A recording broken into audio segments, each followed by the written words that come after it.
You know, I do this some days 9 hours teaching. And I had somebody say once, I like you teaching. Why? You keep my attention. I said, if you're not paying attention, I'm wasting my time and yours. If I can't keep you watching it, I can't keep your mind open. Now I know I get bored in church sometimes. You know why? I close my mind down. So what motivated Jesus?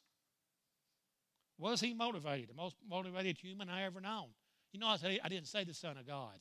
I said the most motivated human I've ever heard about. Regarding motivation, that which moved Jesus ought to move me. What motivated Jesus?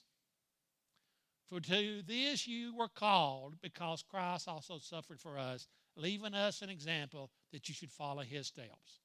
So there's how I should learn how to be motivated. But going back and reviewing what Jesus done, there's going to be no book written about my life. No one's ever going to stand up front and talk about Mark Cunningham did this, Mark Cunningham did this. This is his path, this is his way. Well, I take that back. They do that for about 10 minutes during my funeral. And you know what happens to me after my funeral? The thoughts about me fade away. You may have loved ones. You still love them. You still miss them.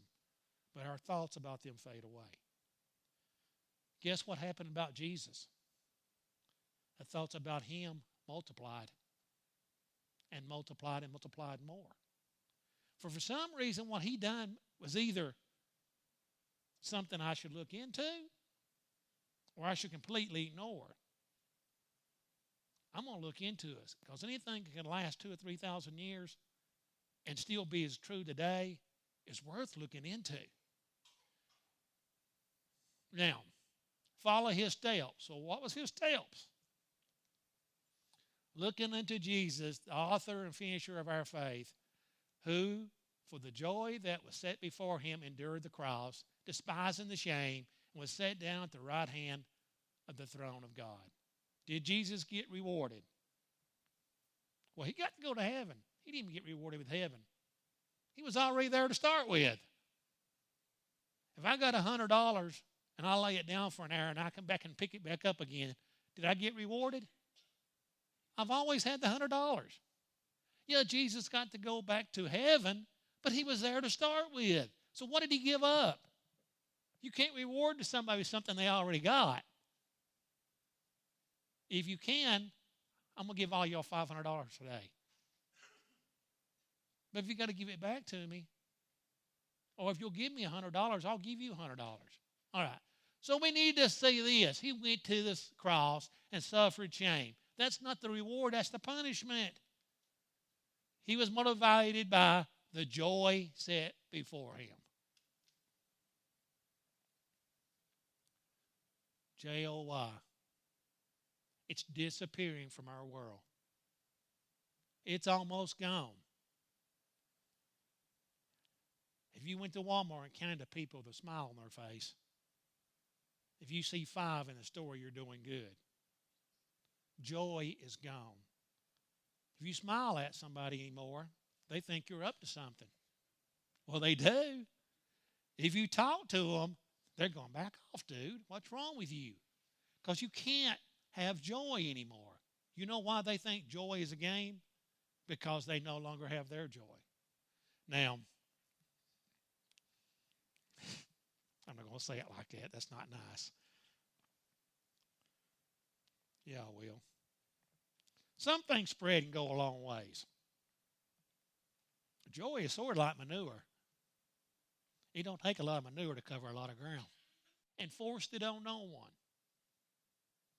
If I got something that's good, that's precious, you want it. My Coke Zeros don't last long because they're good and precious. And I don't know what it was. I'm going to say this. Riley said mine tasted better than everybody else's. It's the same one, came from the same place. So why do mine taste better than everybody else's? The way it's presented to them. It's free. It's always available. And it's prepared cold. No work to get. You know Jesus, when he gave me the joy of my salvation, it was free. It was readily available. And I didn't have to do anything for it besides ask. Now, one of these days, the kids are going to come over and I'm going to say, stay on my refrigerator. Don't touch it. I'll eat my belt off and wear you out if you ever drink another one of my drinks. You know what you do to sinners when you don't offer them Jesus Christ and you offer them a bad attitude? You tell them they don't get a Coke Zero today. And once you don't get one from you, they would never come back to my house and ask for another. So how freely am I giving it? How motivated am I to share Jesus with people? Well, Mark, that was a lot. Yeah. 1 Thessalonians 2:19-20. For what is our hope, our joy, our crown of rejoicing? Is it not even you in the presence of our Lord Jesus Christ at his coming? For you are our glory and joy. I'm going to be with Jesus one day. Now, I even think sinners are going to see Jesus. I do. I believe everybody's going to stand in front of God. I believe the Holy Spirit and Jesus Christ is going to be there too. Because Jesus Christ is my intercessor. Even if you're guilty of sin, get that, guilty of sin, and you go to court, your lawyer will try to defend you. I think Jesus will try to defend me even if I'm a sinner. You know why? He loved every sinner just like he loved every Christian. So why would he defend me? Is he going to lose? Might be the first time in history that Jesus Christ ever loses. I don't care how good your lawyer is. If there's no evidence in your favor, they're going to lose. Some people are just guilty. And no matter what you say about them, how you twist the words, it's not going to change you're guilty. I pray none of us, if it happens to us, that we stand in front of God and said, I did run well, but the world hindered me and I stopped. Well, I ran well for 40 years. Then I quit. And your lawyer's going to say, but you quit. It said you had to run the race. You had to fight the good fight. You couldn't quit. You can't quit till the end. Nobody has ever won a foot race that quit. You might be the fastest in a 100-yard dash for 99 feet, 99 yards, but if you pull up at the very end, you're still going to lose. All right, Jesus lives in us. His motivation should too. This is long. He is motivated by compassion for everyone. If you never see a need in anybody's life but yours, you don't have Jesus in your life. You can't. Matthew 9:35-38. Yes, the part supposed to be small, because I'm going to read in a minute. Then Jesus went about all the cities and villages, teaching in their synagogues. Did he say in his church? Did he say in his synagogue? Their synagogues. He didn't stay where he was at on a daily basis. He went to other places to preach and to teach. And you say their synagogues? They believed a little different. Not telling you to go up here to the Church of Christ and stand up and tell them they're wrong. Because if they got any brains about them at all, they can prove you're wrong about something you're talking about too. This is not a battle of intellect. This is not a war of who's the smartest and wisest or the best manipulator of words. It's about compassion. If you're trying to convince anybody about Jesus Christ as their Savior, and the first weapon you're using is not compassion, you already lost. Because till they see your compassion, I have been swindled, conned, taken advantage of with fancy words. A man can be talked into anything. I'm going to prove it. I'm fixing to get slapped. We're carefree. We're going to live a life of fun, do what we want. I said 2 words, got manipulated into saying 2 words, changed it all. I do. Well, you don't like that, do you? Somebody changed my whole life, the whole direction of my life, and somehow another got to me. And I did say, I do, and I went a different direction the rest of my life. People think that's what you're doing to them when you start offering them Jesus Christ. Why are you trying to change my life for? I like the way I'm going. Everybody will tell you, you ask people, they'll tell you, 99% I'm content with my life. I don't want your life. All right. So you got to learn. But when he saw the multitudes, he was moved with compassion for them because they were weary and scattered like sheep having no shepherd. You're not everybody's shepherd. Jesus Christ was not everybody's shepherd. Some of them decided they didn't want him for a shepherd. Don't feel bad when somebody neglects your way of life and your relationship with Jesus. It's going to happen. A good salesman, if he tries to sell the same product to 20 people and one of them buy it, he's a great salesman. Now, Chris, you're trying to get into the ministry. A good pastor, a good preacher, if you can affect one person out of every 20 you talk to, you're probably doing very, very good. What percentage do you think Jesus convinced to follow him? I'm going to say 1 out of 20 would have been a great percentage.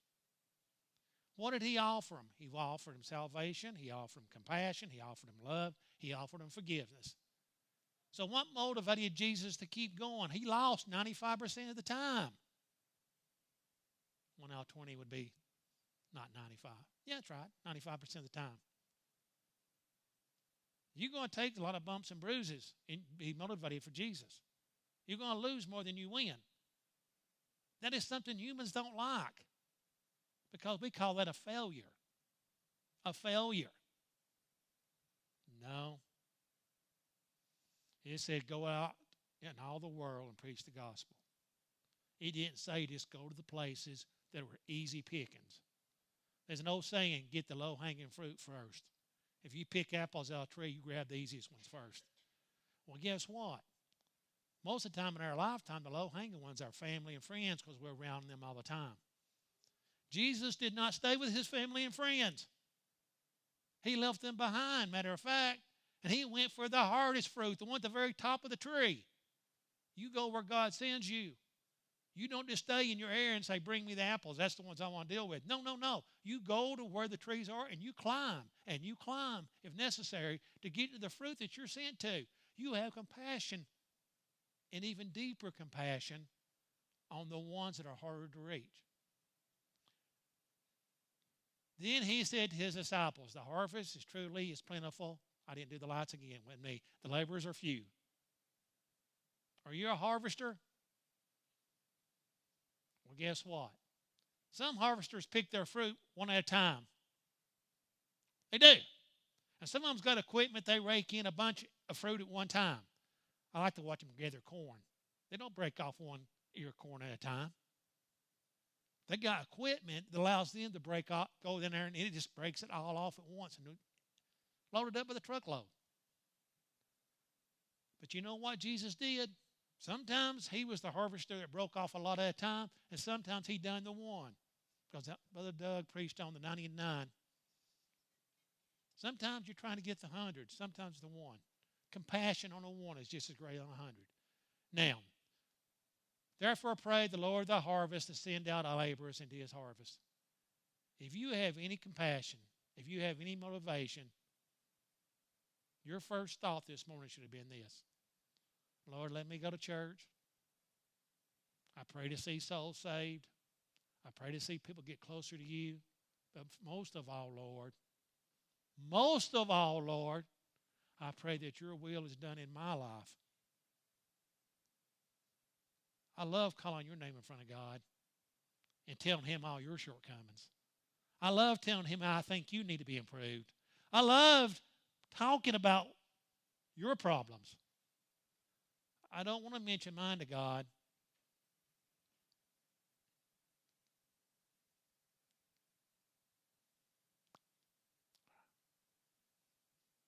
We're not far from finished. I apologize. I'm trying to make you shorter. It's probably Barbara's fault. Well, if she don't keep me entertained at home, I got too much free time. I just keep working on this.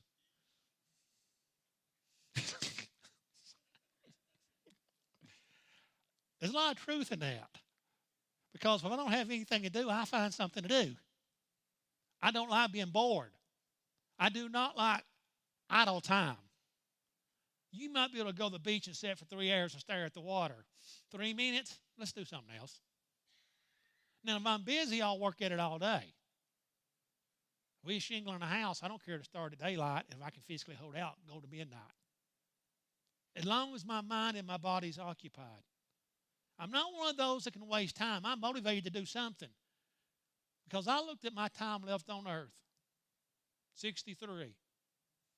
If I got 20 years left, which I probably don't, the average man don't live that long, I'm going to break it down a little bit. I got 240 months left. Oh, that sounds a lot shorter, don't it? How fast does a month go by? It was just yesterday we were celebrating Christmas. January's gone. February's gone. March is half gone. It's flying by. I am motivated to do everything I can on this earth to make my life better, my family's life better, but I'm also motivated to make God's world better. Every time somebody becomes a Christian, God's world becomes a little better. It does. That's the people you see smiling at Walmart. That's the people, if you cut them off by mistake, they don't threaten to kill you. Well, most of them. I've got a little angry road age as a Christian before. If you're motivated, therefore, pray the Lord of the harvest to send out laborers. If you got Christian motivation, you're doing something. That's a magnet, a metal ball. Kevin's trying to do something for the fireworks. He needed a swimming pool wall that's made, like in the above ground when it's metal. He said it can't be magnetic. Me, I don't know why it can't be magnetic. Don't ask, because I probably wouldn't understand. He said, Dad, can you take a magnet, go out there? We got one. We got one for free, thank goodness, because he was asking $250. We ended up, God works in mysterious ways, guys. We drove to almost to Murfreesboro. He gave us that and a bunch of other stuff for free. We was willing to pay the price, though. Oh, that's another lesson, isn't it? If you're willing to pay the price, God's got you covered.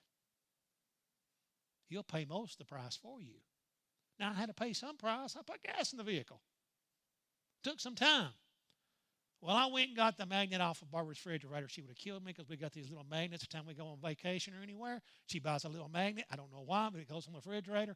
I guess that way she remember we went there. I remember wherever we went because it cost me money. I know exactly what it cost. Hey, she has no ideals. She don't pay the cost for that. We all pay different costs. That's my point there. God may force you to walk through a desert barefooted without any water. He may give me one of those little, what do you call them, sidewalk moves? What do you call it? You get on it and it moves you. Something like an escalator, but it's flat. God may give me that to get me through my desert. It's the same trip, but He may not let you on it. Now, if you are motivated, there's going to be actions. And some actions are going to be harder than others. God, why are you picking on me? They get to get up here and get all the glory, and all I get to do is clean the toilets. Or God, why is it if we got a work day, very few show up? If we got boy, don't say that. But if we got a play day, which day will have more people? Aren't they both for God's glory? Aren't they both something you should be motivated for? All right. There's the king of motivation right there. He is motivated for the right reason. Paying money to do something? Speedy Gonzalez, he's there working at it. Will break a sweat and go all day long, not slow down. Something that needs to be done, but don't gain anything out of it? Maybe. Do I got to have a reward as a Christian to do something? Do I got to be motivated by a personal gain? Now, what makes me want to do for God? I like to talk. Duh. I do not like getting lessons together. I do not like preparing. I'm going to ask you something. Did you run out of time this week? Did you get everything done this week you should have gotten done? Do you ever? Do you have to push it off to tomorrow, and then by doing it tomorrow, it makes tomorrow go the next day? As humans, it's always going to be that way. And as Christians, it's going to be that way. But your priority is this. The day you die, what you didn't get done on earth doesn't matter. What you didn't get done for Jesus Christ mattered. Almost done. Jesus was motivated by compassion for lost souls. Brethren, my heart's desire and prayer to God for Israel is that they might be saved. That should be your motivation, your main motivation. If you're not trying to save a soul, and you've never tried to save a soul when you're a Christian, you don't value what you got. You don't value it. I love having dinners down here. Oh, will you try this? It's so good. And I look at it, it looks like the nastiest stuff I've ever seen in my life. And I'm nice about it, so maybe later. Well, deep in my heart, I'd say, wouldn't touch it with a 10-foot pole. Here's my problem. It's got to look good before I'll eat it. Huh? Well, you want me to say, yeah? No, that's nasty. I might hurt somebody's feeling. All right? And some things that are nasty is good. You can't tell me sushi's good. I've never been anything that's alive that hadn't been, or dead that hadn't been cooked that tastes good to me. Maybe it is you. I can't eat liver. And I'll never eat a pig's ear in my life, Barbara. Because I don't see where it's a benefit to me. But if I seen you eating them all the time, and you just got the slobber running down your mouth and it's dripping, you got a bib on because you're eating it so fast, you might entice me to eat it. As a Christian, we got to be like that with Jesus Christ. He should be flowing out of us so much, we got to have a bib on. But you know how we do it?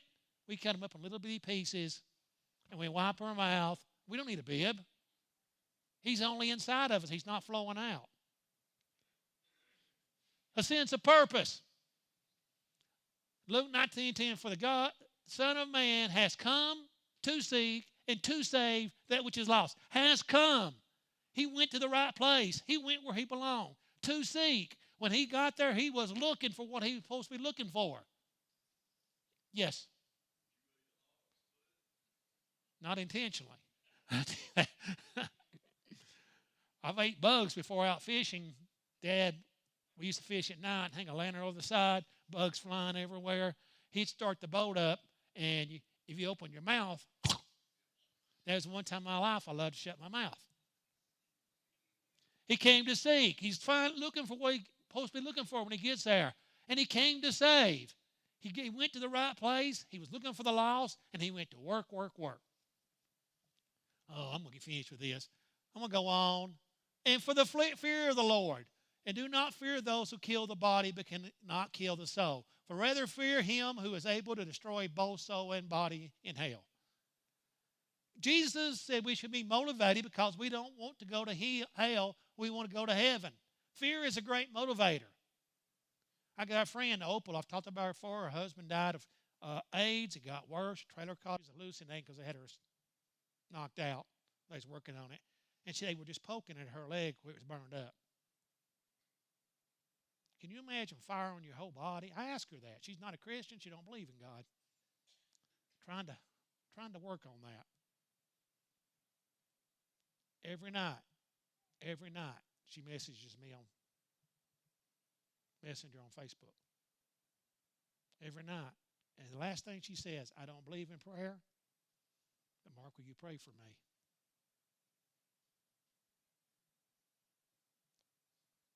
So am I obligated? Am I motivated enough to pray for that woman? Or is it going to be a burden to me? Do I have time to say a prayer for her? Do you think she'll know if I'm praying for her or not? I really believe she does. Do I think she'll ever become a Christian? I don't know. All right, the terror of the Lord. Oh, wait a minute. We're done with the fear. What's the difference between fear and terror? I'm afraid of some things. I'm terrorized of others. I'm terrorized of hell.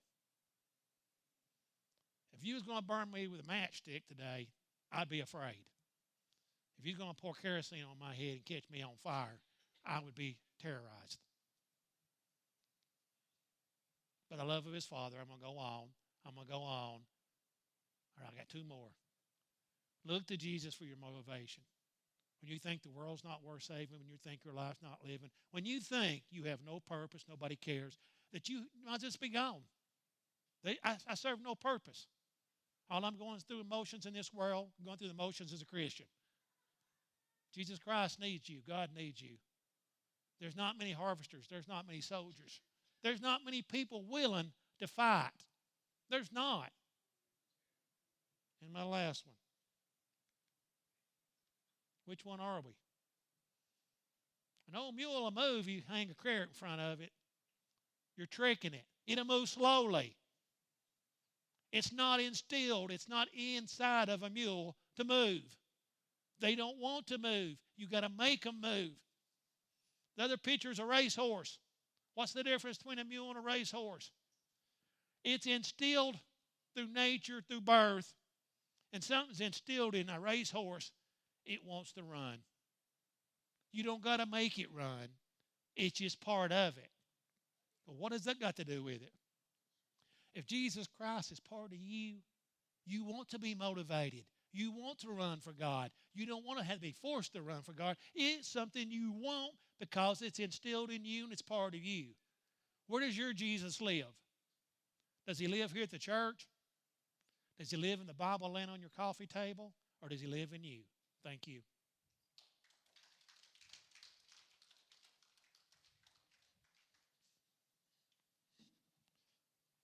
Still late. Hey, buddy. You've been saying Paul, hadn't you? I know he does. That's my lady there. He goes, nah, you can't have that.